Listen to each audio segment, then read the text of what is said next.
U.S. President Donald Trump and First Lady Melania Trump have tested positive for COVID-19. The president made the announcement on Twitter shortly after the news that his top aide, Hope Hicks, had contracted the virus. Hicks traveled with the president several times this week. Trump tweeted that he and his wife would quarantine immediately, but his doctor said the president would continue to carry out his duties in the White House, quote, without disruption. It's a lifetime global pandemic. Well, the very latest now, let's talk to our Washington bureau chief, Ines Pohl. Ines, in the final weeks of the election campaign, President Trump has tested positive for the coronavirus. What more can you tell us? Well, indeed, he just tweeted it out himself, Terry, as you just said. Mr. Trump received the test results just after one of his closest advisors got sick, and she was traveling with him. So what do we know? We know that the president's physician said that Mr. Trump was well, but we don't know whether he is experiencing symptoms. What we know is that Donald Trump is 74 years old, and he belongs to the age category which is most vulnerable to the virus. So everybody is discussing now what will happen if he gets really seriously sick. And that's probably interesting to know for our viewers that under the 25th Amendment, a medically incapacitated president has the option to transfer his power to the vice president, and that would be Vice President Mike Pence. Ines, thank you very much for now. That was our Washington correspondent, Ines Pohl. Thank you very much. Well, our reporter, Katie Stevens, here in Berlin, is also following this story for us. Katie, what impact could this have on the election? Well, Terry, the first and most obvious impact is on campaigning. Trump has already cancelled a rally scheduled for Friday in Florida, a key swing state, so that will be a blow. He also had more rallies scheduled in the coming days and weeks for Wisconsin and Arizona, among others, also important states for him to win in this election. The Centers for Disease Control guidelines say that anybody who tests positive for the coronavirus, even if they aren't showing symptoms, need to self-isolate for at least 10 days, and this could be longer if he does develop symptoms. So that also throws into question, what about the next presidential debate scheduled for October 15th in Miami? Beyond that, another impact is that this could really derail Trump's efforts to focus attention away from the coronavirus pandemic and onto other issues. So we had his nomination to the Supreme Court. That was something that could be seen as working in Trump's favour.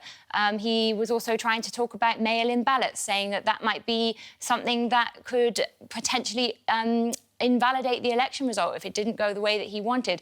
But now with this positive coronavirus diagnosis for the president himself, it's really going to focus all the attention back on the pandemic, which, let's not forget, is still having a huge impact on many, many people across the United States. Now, of course, it's the middle of the night on the east coast of the United States, where Washington is, but this is waking people up everywhere. What reactions are you seeing so far? Well, in fact, not just in the US, but all around the world.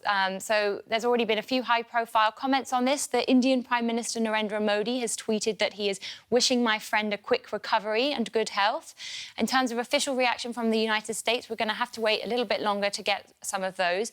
Significantly, Joe Biden, the presidential rival, hasn't officially tweeted yet, but a few hours before Donald Trump's positive test result, the last tweet that he put out was, Donald Trump will do everything he can to distract from the fact that because of his failed COVID-19 response, over 200,000 Americans have died, 26 million are on unemployment, and 1 in 6 small businesses risk permanent closure. So I think that gives us an idea of what Joe Biden's strategy will be going ahead. But as we've said, it's really unclear how this presidential campaign is going to play out now. It's going to be very difficult for Trump because he's been relying on big rallies, public appearances. He now won't be able to do those, at least he shouldn't be doing those. We'll have to wait and see.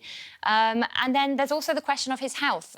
His doctors have said that he's OK at the moment, but let's not forget, as you mentioned earlier, he is 74 years old. He is in a high-risk group. Were he to develop symptoms later and become severely ill, that could even raise questions of if he should be on the ballot at all. Many questions now. A big question mark hanging over the U.S. election. Katie Stevens, thank you so much. Well, let's see if there's any reaction from Brussels at this point. Let's bring in our Brussels correspondent, Barbara Basil, who's standing by there while an EU summit is underway. Barbara, any reactions from Europe yet to the news about President Trump testing positive for the coronavirus? So far, nothing to be seen here, but I'm sure they will come any minute now. Of course, the usual wishes for a speedy recovery.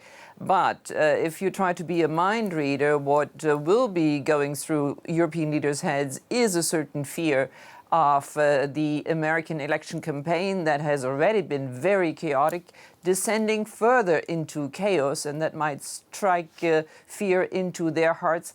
And then also there is, of course, another level, the unspeakable one, looking at Donald Trump having appeared without face masks a lot, holding public rallies with people without masks on, and then comparing this to this super hygiene, socially distanced, masked summit here in Brussels, where leaders are really trying everything to show to their people that you have to behave sensibly. There might also other thoughts going through their minds that I would not want to speculate on.